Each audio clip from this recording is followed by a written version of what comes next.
Les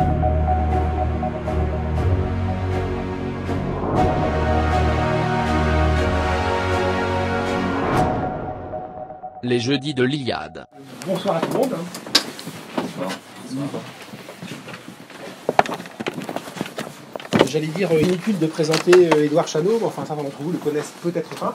Que je ne dis pas de bêtises. Tu as été chercheur en sciences politiques. Hein. J'ai été chercheur en sciences politiques. Mais peut-être que tu le redeviendras, parce que tu avais un sujet de thèse formidable. Hein. L'archéologie du néolibéralisme. Sujet vaste, corpus immense, mais central pour nos affaires. Donc tu es désormais journaliste. Tu es journaliste à Spoutnik, donc, ce qui n'est pas une station orbitale, qui est un média alternatif, un de plus. C'est le complot russe. Donc tu appartiens au complot russe. Bienvenue dans la maison. Tu fais des vidéos que chacun d'entre nous ont pu voir, je pense que beaucoup d'entre nous ont pu voir, qui sont, cela dit, sans te flatter ni te faire rougir, qui sont aux vertus pédagogiques, à la rigueur d'information et à la clarté d'exposition, qui sont vraiment remarquables. Donc on est ravis de t'accueillir dans cette nouvel épisode des Jeudis de l'Iliade, et tu vas nous présenter un livre fondateur pour la modernité politique. Je ne vais pas déflorer le sujet, sur le prince de Machiavel. C'est un livre dont on parle beaucoup, qu'on n'a pas tous lu, qu'il faut lire, je vous recommande, ne serait-ce que pour la splendeur de la langue, même si Machiavel s'en défend, la langue est d'une beauté qui vous saisit à la gorge. Tout le monde a lu ce texte, et toi tu en fais une lecture éminemment politique, et je crois que c'est la seule lecture envisageable du prince de Machiavel. Donc nous te laissons la parole, et merci à toi de nous faire l'honneur de ta visite à la librairie.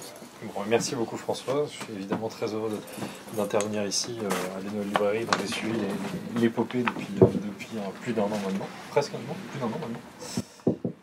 Est-ce que vous m'entendez? Oui. Alors certains ici connaissent peut-être Le Prince, l'ont peut-être lu, je les espérer. D'ailleurs par curiosité, qui l'a lu ici? Donc ça reste quand même une majorité. J'espère donner l'envie de lire à d'autres. Certains connaissent aussi la substance de mon propos, puisque j'interviens dans le cadre des formations de l'Institut Iliade sur Machiavel, mais pas seulement. J'interviens plus largement sur le réalisme politique, et j'évoque Machiavel et ensuite Carl Schmitt. Alors, bon, il fallait resserrer pour en parler ici ce soir. Pourquoi Machiavel? Il existe évidemment autant d'interprétations que d'interprètes de Machiavel. Depuis plus de 5 siècles, il obsède tout le monde. Alors j'ai choisi de le faire en tâchant de trouver chez lui des réponses au libéralisme libertaire. Bon, c'était le sujet de thèse que je devais conclure, mais que je n'ai pas tout à fait encore conclu. Le libéralisme libertaire qui, pour dire les choses assez simplement, domine notre époque, ou en tout cas domine la plupart des esprits de nos contemporains. Pour répondre à ce libéralisme libertaire, Machiavel nous enseigne le réalisme politique. Ça peut paraître très simple, mais quelquefois la simplicité permet justement d'atteindre l'essence des problèmes. Alors, si je vais commencer par ce qu'il y a de plus compliqué dans mon exposé, j'estime que le réalisme politique exige le sens des pluralités. Bon, alors, qu'est-ce que je veux dire par là? C'est que confondant puis soumettant le politique à la morale, à la théologie, au droit, à l'économie ou encore à l'esthétique, nous les Occidentaux, les Européens, avons petit à petit défiguré la cité tout en croyant l'enrichir, en lui donnant de nouvelles dimensions. En réalité, le politique s'en est trouvé petit à petit, disons encore une fois depuis 5 siècles, s'en est trouvé désarmé, contraint d'appliquer des concepts au mépris des circonstances et des nécessités. J'insiste sur le concept de nécessité, puisque c'est quelque chose qui traverse l'œuvre de Machiavel. Le sens des pluralités, donc, tend quant à lui vers la reconnaissance des différents domaines de l'existence.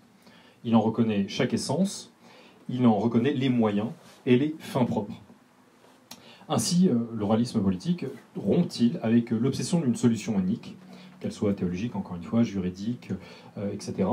Donc l'obsession d'une solution unique qui s'appliquerait à absolument toutes les circonstances de l'existence, et qui est en fait synonyme de vision aussi étroite qu'unilatérale des choses humaines.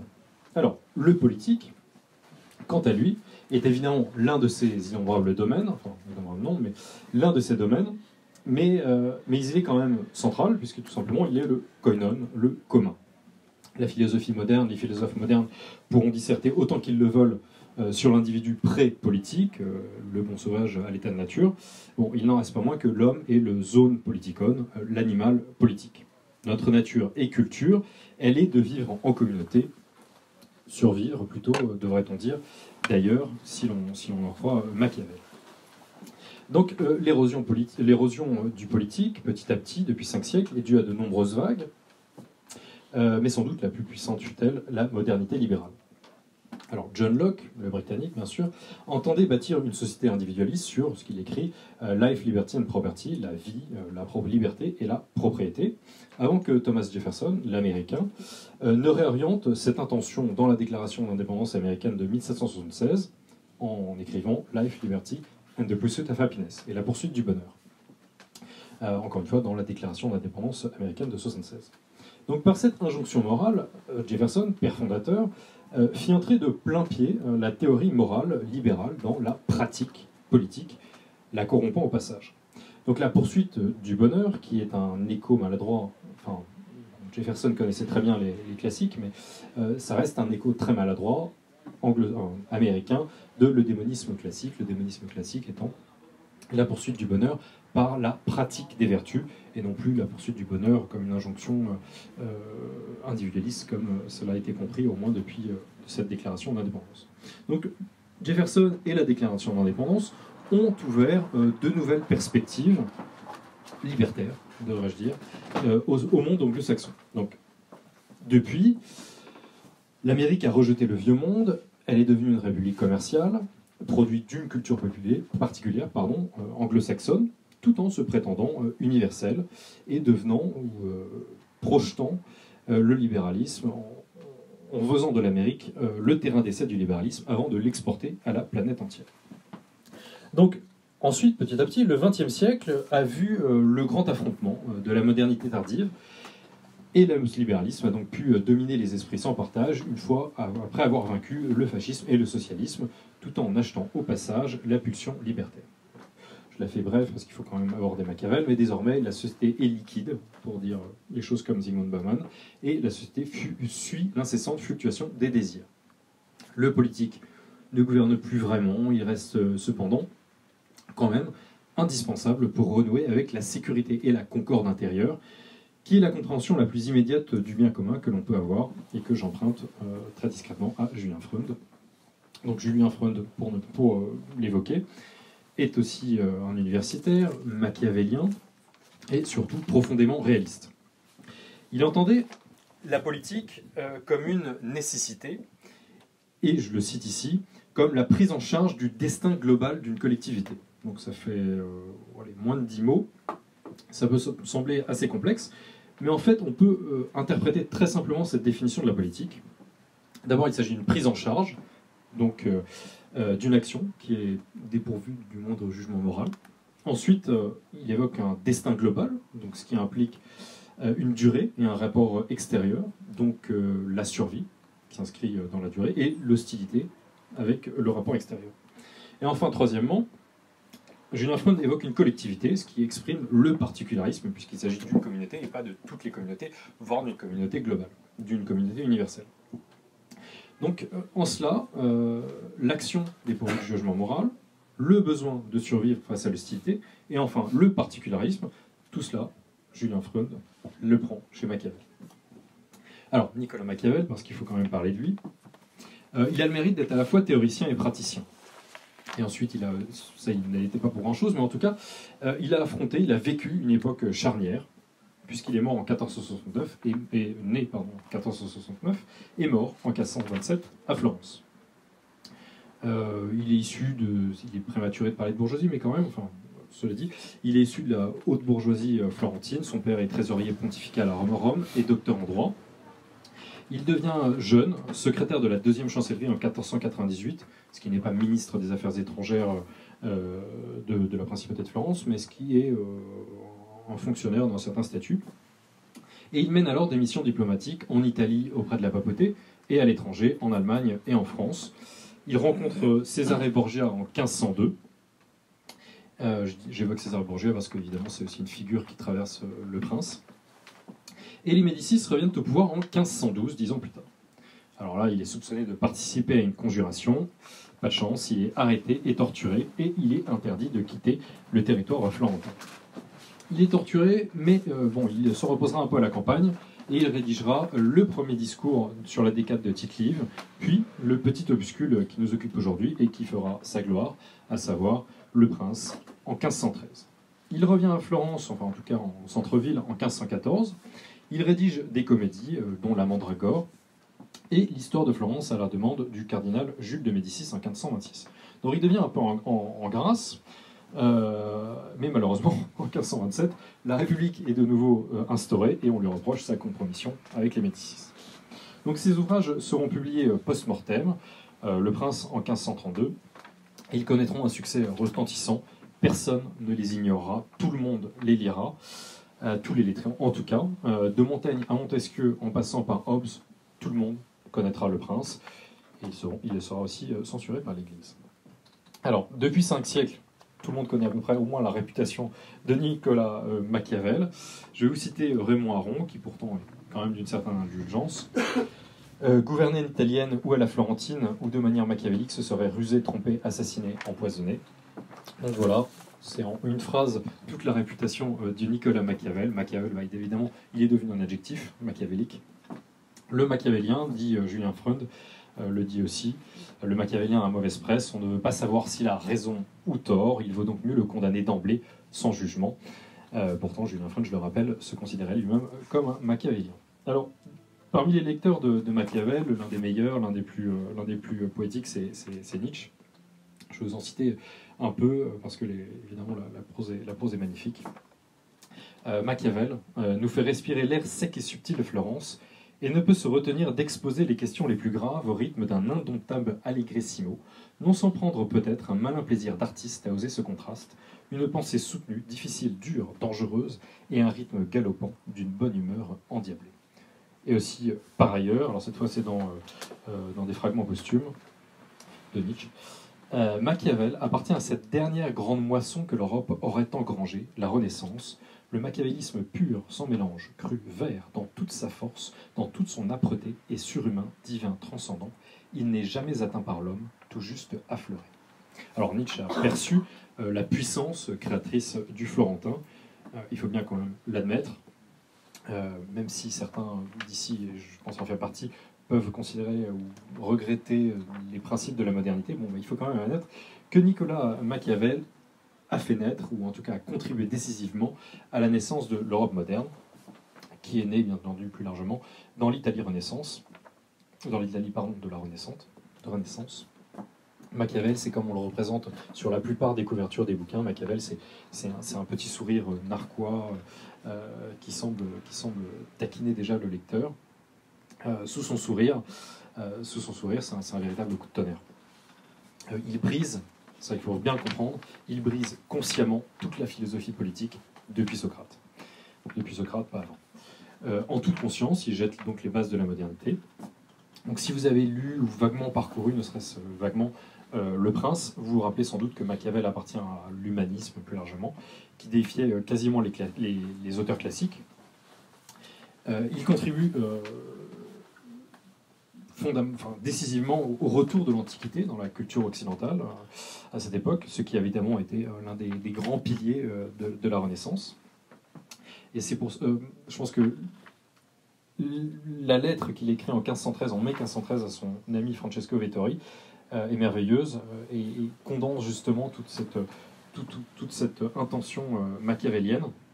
Donc il l'écrit en 1513, au printemps, il rapporte son existence d'exilé à la campagne, et il annonce l'écriture du Prince. Je me permets de vous la lire, c'est un peu long, mais c'est quand même un plus grand monument de la pensée politique européenne.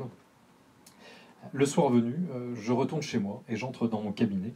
Je me dépouille sur la porte de ces habits de paysan couverts de poussière et de boue.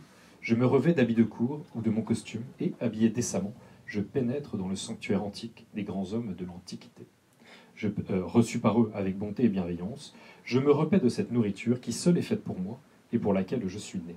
Je ne crains pas de m'entretenir avec eux et de leur demander compte de leurs actions. Ils me répondent avec bonté, et pendant 4 heures, j'échappe à tout ennui, j'oublie tous mes chagrins. Je ne crains plus la pauvreté, et la mort ne saurait m'épouvanter. Je me transporte en eux tout entier. Et comme Dante l'a dit, il n'y a point de science si l'on ne retient ce qu'on a entendu. J'ai noté tout ce qui, dans leur conversation, m'a paru de quelque importance. J'en ai composé un opuscule, De Principatibus, dans lequel j'aborde autant que je puis toutes les profondeurs de mon sujet, recherchant quelle est l'essence des principautés, de combien de sortes il en existe, comment on les acquiert, comment on les maintient, et pourquoi on les perd. Et si mes rêveries vous ont plu quelquefois, celle-ci ne doit pas vous être désagréable, elle doit surtout convenir à un prince, et spécialement à un prince nouveau. Alors je me permets, j'ai quand même beaucoup parlé, je me permets de vous poser la question. À la base, cette intervention était faite pour pousser le public à l'intervention. Qu'est-ce que vous avez retenu principalement de l'intention de Machiavel dans ce que je viens de vous lire, même si c'est difficile puisque vous ne l'avez pas sous les yeux? Il y a particulièrement une phrase qui permet justement de saisir l'ampleur de son ambition, qui est, si c'est pas pour rien qu'il y a peut-être 5 livres de philosophie politique depuis 25 siècles, et le prince fait partie de cela. Il parle de l'essence des principautés, donc tout de suite il veut aller au fondement des choses, ou vraiment saisir ce qu'il y a de plus primal dans le politique. Machiavel évoque l'essence des principautés, ce qui est quasiment synonyme pour lui de l'essence du politique, puisque je n'évoque pas les discours sur la première décade du titre livre, mais la philosophie machiavélienne ne change pas fondamentalement entre l'un et l'autre. Le maître change, mais le discours reste le même.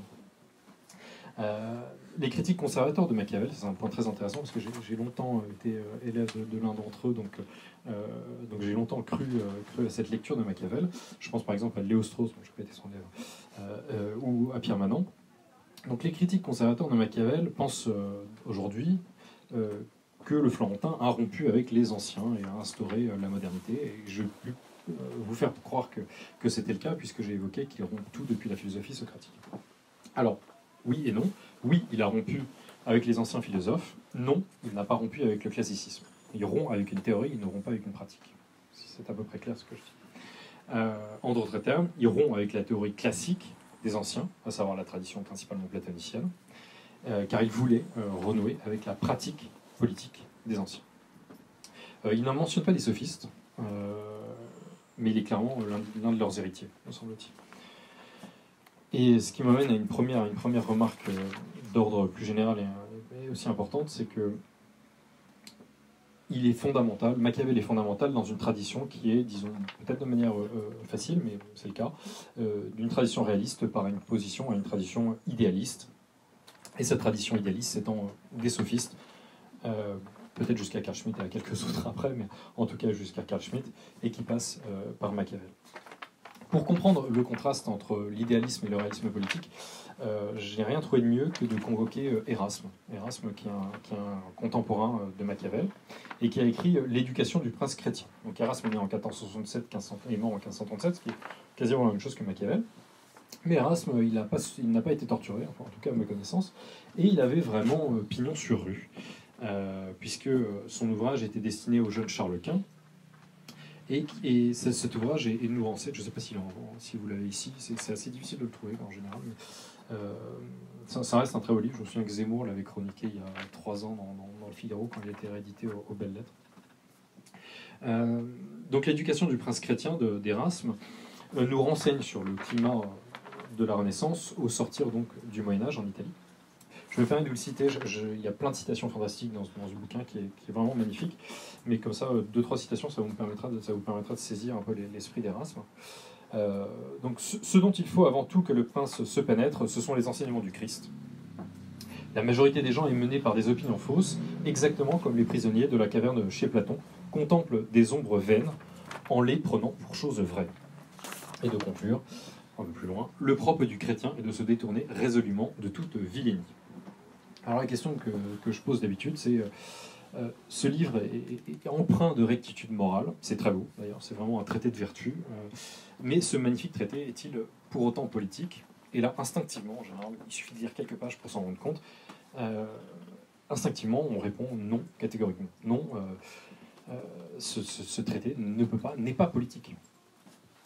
Parce que tout simplement, Erasme s'inscrit dans un cadre idéal, qui est celui d'une monarchie de droit divin, stable, redoutée, et plein d'autres circonstances sur le politique, les deux à la fois, échappent à ce conseiller du prince qu'est Erasme. Et entre autres, je pense que c'est le point principal, je doute qu'Érasme peut comprendre le pouvoir sans affronter la question de sa prise. Ce que fait sans scrupule, je ne devrais pas dire ça, mais ce que fait Machiavel sans reculer. En fait, j'ai déjà évoqué l'idéalisme. Érasme exprime en fait l'aporie de l'eidos, de l'idée. Quelle est l'origine de l'idée? L'idée chez Platon, qui a été l'eidos chez Platon, qui a été traduit par idée, mal traduit par idée, et devrait être traduit par forme. C'est la forme des choses, ce que la raison, ce que l'être humain ne peut percevoir que par la raison, qui n'existe pas en propre, ce qui est accessible par le seul intellect, mais qui peut potentiellement exister réellement. Par exemple, la justice, personne n'a jamais ici rencontré la justice, mais pourtant on peut concevoir que la justice existe. Donc c'est une idée.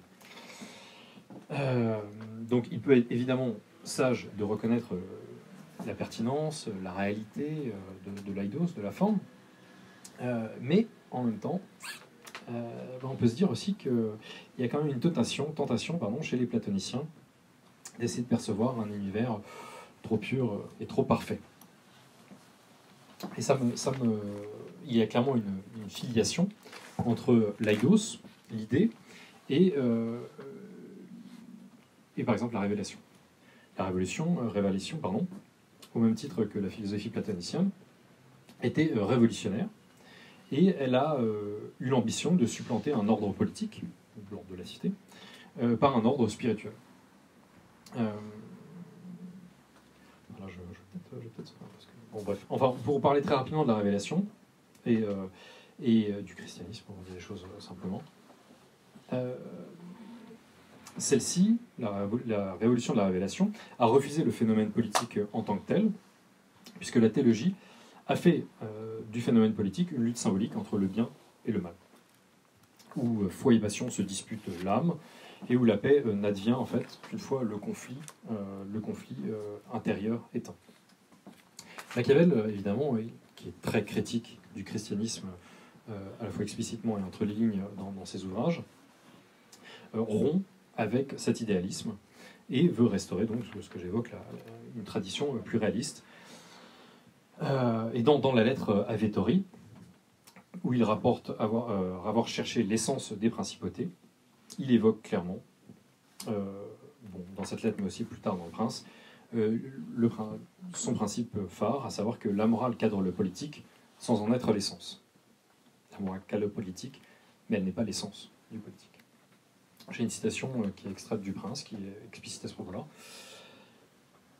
Aussi faut-il que le prince ait un esprit disposé à tourner selon que les vents de la fortune le lui commandent, ne pas s'écarter du bien s'il le peut, mais savoir entrer dans le mal s'il le faut. Alors quand on lit ça, on se dit, voilà, Machiavel, c'est le machiavélisme, c'est ça, c'est le cœur du machiavélisme, ne pas s'écarter du bien s'il le peut, mais il faut savoir entrer dans le mal s'il le faut, voilà, c'est ça. C'est Nicolas Machiavel, la fin justifie les moyens, comble évidemment de l'immoralisme, mais comble surtout de l'incompréhension. Parce que s'il ne fallait retenir qu'une seule chose de Machiavel, c'est pas tout à fait ça, c'est autre chose. En fait, Machiavel enseigne au prince mauvais à faire de bonnes actions, et au bon prince d'en faire de mauvaises si nécessaire. Ainsi, par exemple, un peu plus loin, dans le Prince, il évoque ceux qui sont devenus princes par des scélératesses. On ne peut pas non plus dire que ce soit mérite que de tuer ses concitoyens, trahir ses amis, être sans foi, sans pitié, sans religion. De tels procédés peuvent conduire au pouvoir, non à la gloire. La bestiale cruauté et inhumanité d'Agathocle ne permettent pas qu'il soit célébré parmi les plus excellents personnages. Donc, l'intention machiavélienne n'est pas le machiavélisme en réalité. L'intention machiavélienne n'est pas la tyrannie, mais la survie du prince ou de la cité, qui renvoie d'ailleurs inévitablement à la guerre. Je cite: le seul art qui convienne à celui qui commande. Donc l'essence du politique n'est pas morale. Chez Machiavel, elle est belliqueuse. Elle est définie par l'hostilité des cités voisines.